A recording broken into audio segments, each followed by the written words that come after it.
All right, 5-5 complex numbers and roots. Today we're going to talk about what happens when we take the square root of something that is negativo. That's Spanish for negative. No, negativo y positive. Y no comprendo. Expliqué. That's right. So you can't really have a square root of a negative. It doesn't really make sense. Like something times itself equals a negative. That goes against what we know about multiplying positives and negatives, right? A positive times a positive is a positive. And a negative times a negative is a positive as well. So there's no way you can square something and multiply it by itself and get a negative unless we define another unit, which is what we're going to do today. We're going to talk about imaginary unit I.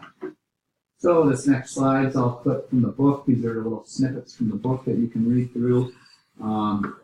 If you look at this example here where it says they got this graph of a parabola that opens up and it is above the x-axis, so it's never going to cross the x-axis. So hopefully you've made the connection that the roots, the zeros, the solutions, those are all, when we set the equation equal to 0, they're the x-intercepts. So in this case, it has no x-intercepts. There are no spots that it crosses this x-axis. The parabola doesn't. All right, and that's a case where if you were solving it, you would end up with the square root of a negative, and it's not a real solution. So we have this imaginary unit I that's defined as the square root of -1. On the next page, this is what the book has to say about it. So there's some more detail there. And basically, if you just remember the square root of -1 is I, it's an imaginary unit, you're good to go. So, Yogi Bear, a picnic basket, all right. What a classic fellow that Yogi. It's mischievous. We don't have Yogi. So, if we had, let's say we had 5 square root of -121 in our like solution or something, and then we would be asked to simplify that. So simplifying radicals with negatives goes a little bit like this. By the way, this, I don't know if students always know this or not, but when we say 5 root -121, this is just times. So it's 5 times the square root of -121. That's the same as 5 times the square root of, if I factor that a little bit, -1 times the square root of 121. And the square root of -1 is I. So this is going to be 5I times, what's the square root of 121? 11. So that is 55I. And today we are honoring Lightning McQueen and George Bush, right? George W. Bush. George W. Bush. George H.W. George H.W. George H.W. I don't watch TV, so I haven't been up to date. But it's a national day of mourning, so, but we'll also honor Lightning McQueen for some reason. We're going to do a ka-chow. Negative, when there's a negative on front of there, what's actually out in front of there? -1. Yeah, so this is -1 times the square root of -1 times the square root of 96. Okay, remember simplifying radicals, we're looking for perfect square factors of 96. And in this case, we do have a perfect square factor of 96. And the greatest one would be 16 and 6. So you might have come up with that. You might have come up with 4 right away. But then another 4 would come out of there. So, anywho, this simplifies as negative. Well, let's see here. This would be a -1. This would be a I. This would be a 4. And that would stay root 6. So when I put this stuff together, I get -4I root 6. And that is a ka-chow. What was George H.W. Bush? That, I can't do George Bush. No new taxes. Oh. Isn't this Emily McCormick or something weird. All right, good. Everybody good? Everybody good? Oh, I got Yogi Bear now. Yogi Bear. Let's do a couple more. Why don't you do negative 12? All right, you do negative 12 on the pause. Let's check and see how you did. So this one would be the square root of, the square root of negative 1 times the square root of negative 4 and the square root of 3. Why is it I don't know, because I shouldn't be negative 4. I already did the negative 12. Square root of 4. Square root of negative 1 is I. Square root of 4 is 2. Square root of 3 is stays the same. So that should be 2I root 3. Right? Did you get that one right? Yeah. Good job. Next one would be square root of, this is 2 times square root of negative 1 times the square root of 36, which is going to be 2 times I times 6, or 12I. Did you get that one? Yes. All right, good job.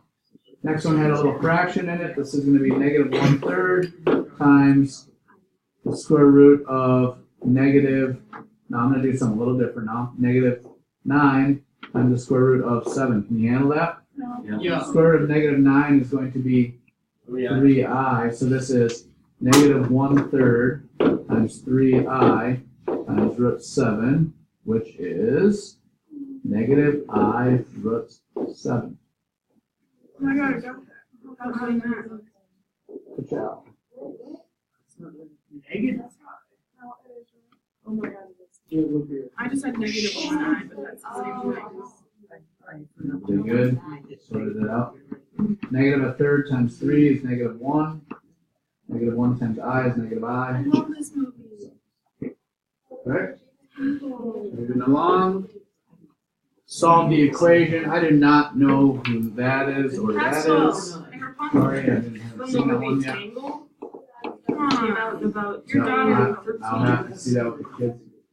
So if we want to solve the equation, by the way, there's a little bit of a warning.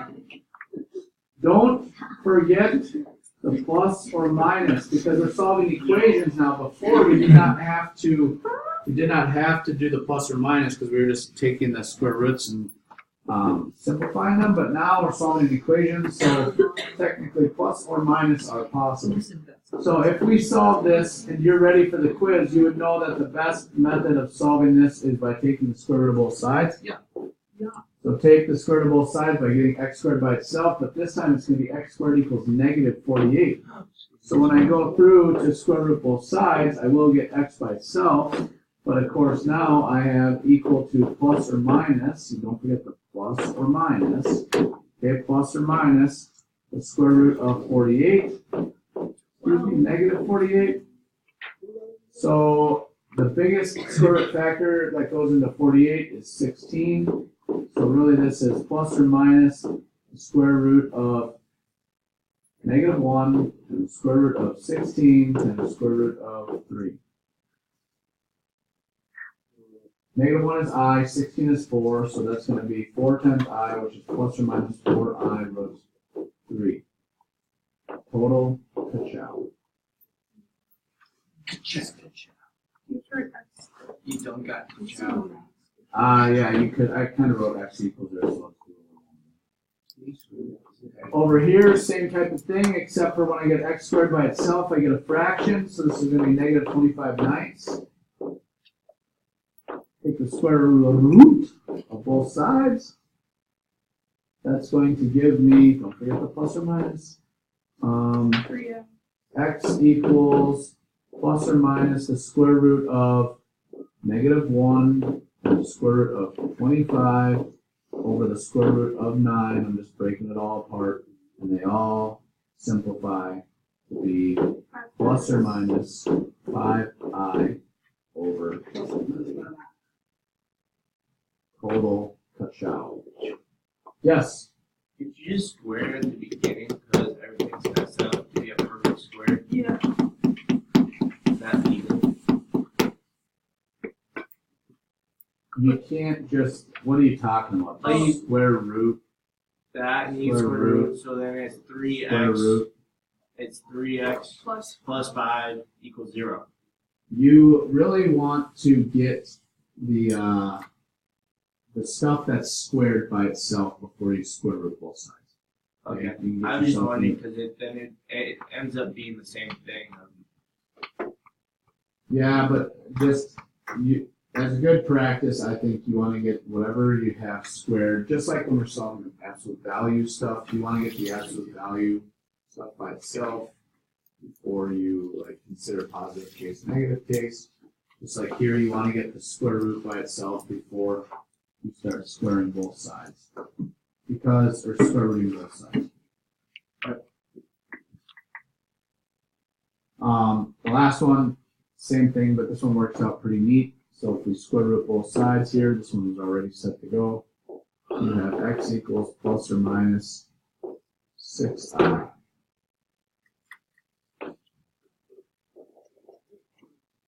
Okay? Zero.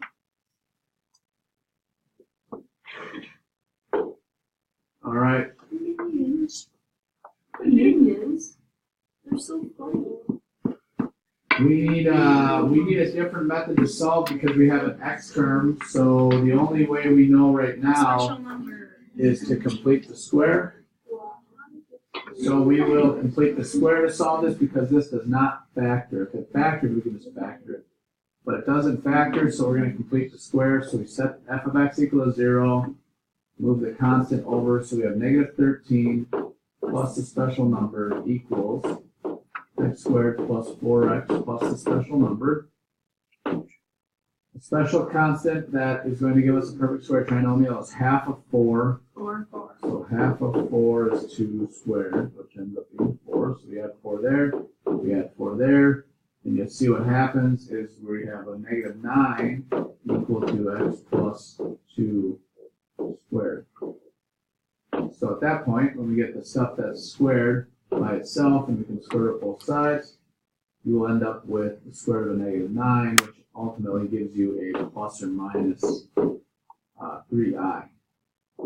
So final answer here, after you square root both sides, you move the 2 over, it becomes a negative 2 plus or minus 3i. If I heard a little rumble. I had a question, but I forgot. Question, you're good? No, all right. You want to do the next one? Let's have you do the next one. Okay, let's check it. So I move the 18 over, it becomes a negative 18. Negative 18.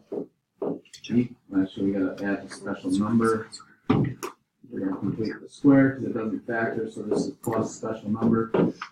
Equals x squared minus 8x plus the special sauce number, which is going to be half of 8 is 4 squared is 16. So we have to add 16 to both sides.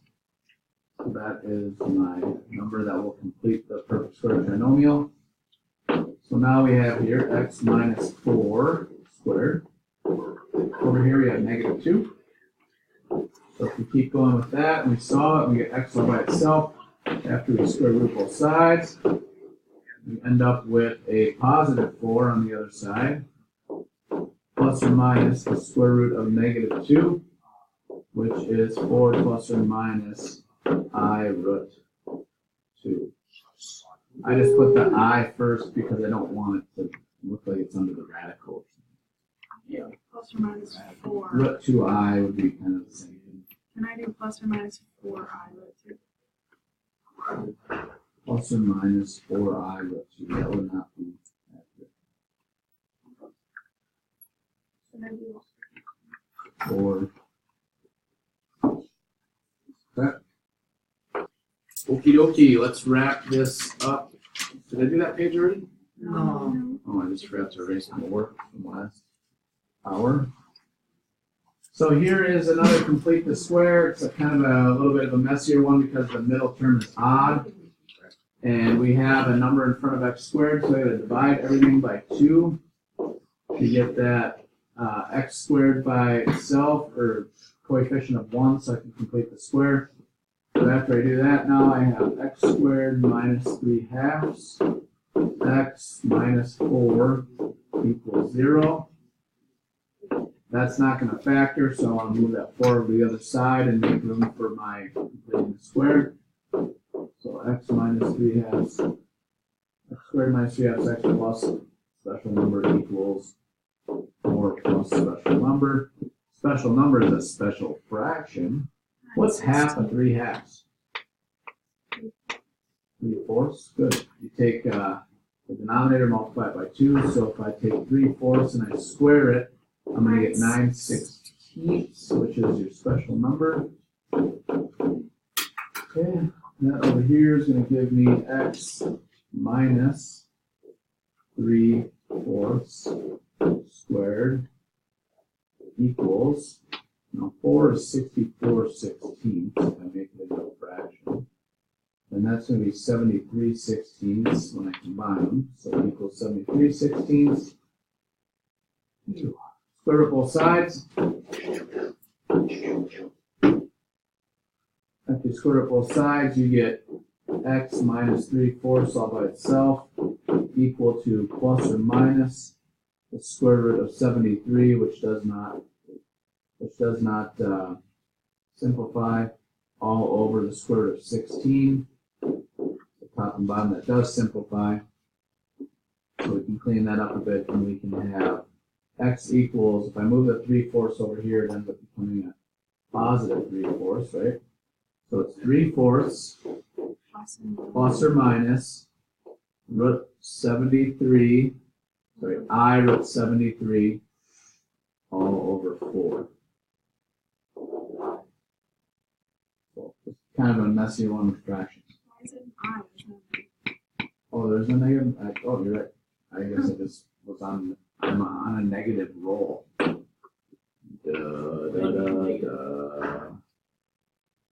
There's no I. Silly. All right, so that is that's all I want to cover. The next one's also just a messier fraction one, but we just did one. If you want to do extra practice, you can go ahead. Here is the assignment for today, but we have a quiz tomorrow. So really, if you want to just focus mostly on the quiz, go ahead. If you want to get that rolling for tonight, then you can have a day off tomorrow. All right. Signing off. Bye for now. Long live Mork and Mindy.